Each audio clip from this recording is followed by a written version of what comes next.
From WGEM in high definition. This is WGEM News Today, the Tri-State's news leader.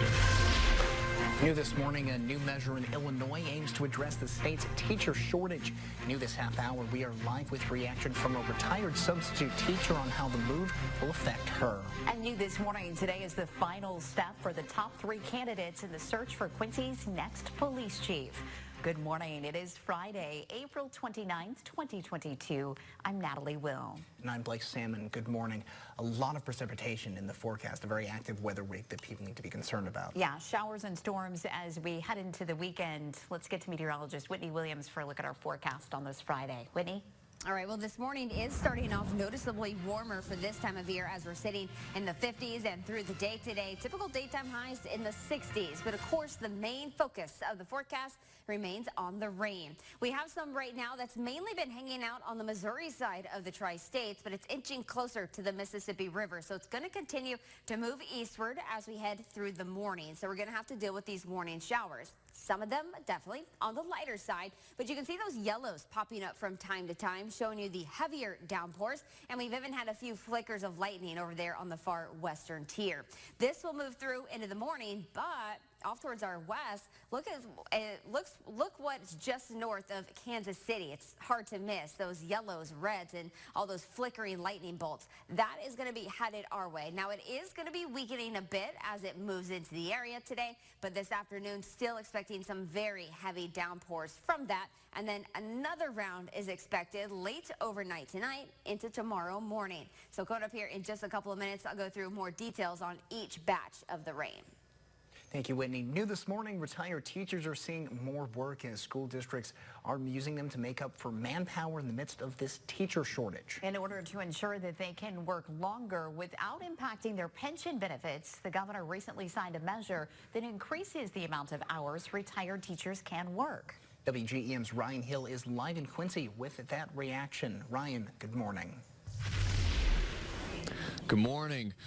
Quincy Public School officials say that retired teachers help keep their sub-pool full, and for students it helps them maintain continuity in the classrooms. For retired teachers say this measure helps open up more opportunities. Katie Coons retired in 2015, but started substituting the same year because she says she loves teaching and wanted to continue. She says she had gotten close to the From WGEM News with Natalie Will, Blake Salmon, and Storm Track Weather with meteorologist Whitney Williams. This is WGEM News Today, the Tri-State's news leader. Welcome back. Today is Arbor Day. WIU held a tree planting ceremony yesterday in recognition of Arbor Day. The school already has many trees on campus, and it's been planting trees daily since the 1990s. School officials say the tradition is to keep. From WGEM in high definition. This is WGEM News at noon, the Tri-State's news leader. A new solution to Illinois' teacher shortage impacts retired teachers. New at noon, a key indicator of inflation surges. And happening today, the final interviews are taking place for the candidates in the running for Quincy's next police chief.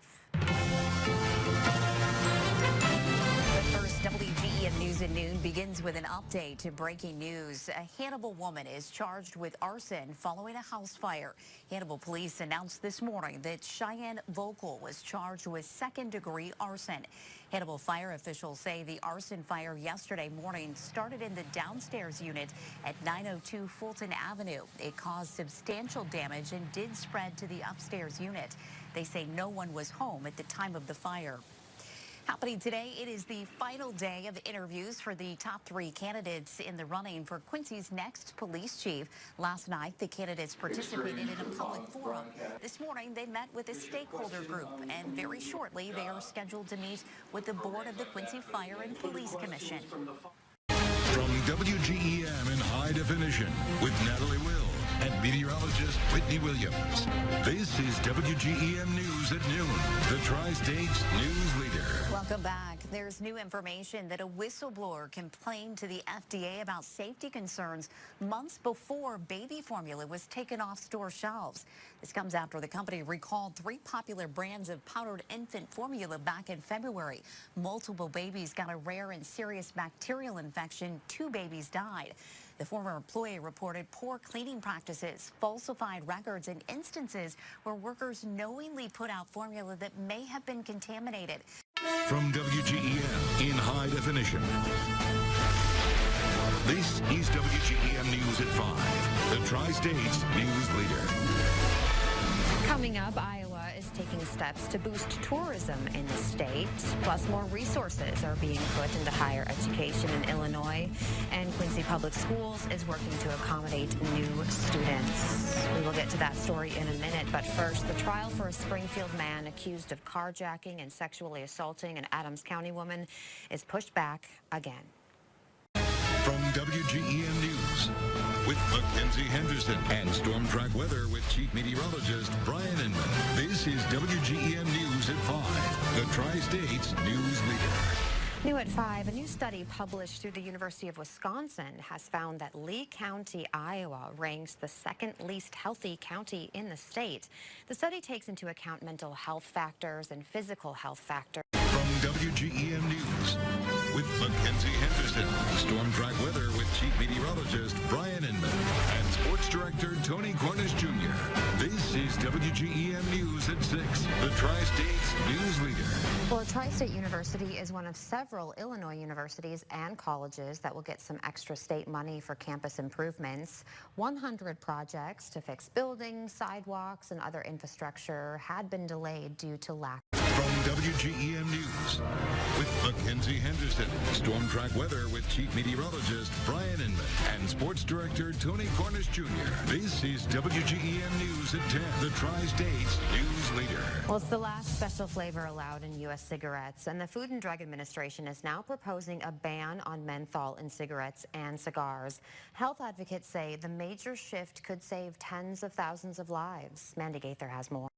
From WGEM News with Charity Bell, Storm Track Weather with meteorologist Logan Williams, and sports with Jake Rungholt. This is WGEM News at 10, the Tri-States news leader. Parenting can be both rewarding and challenging. A survey conducted in 2018 found 88% of respondents saying being a parent today is harder than ever before. And while raising kids is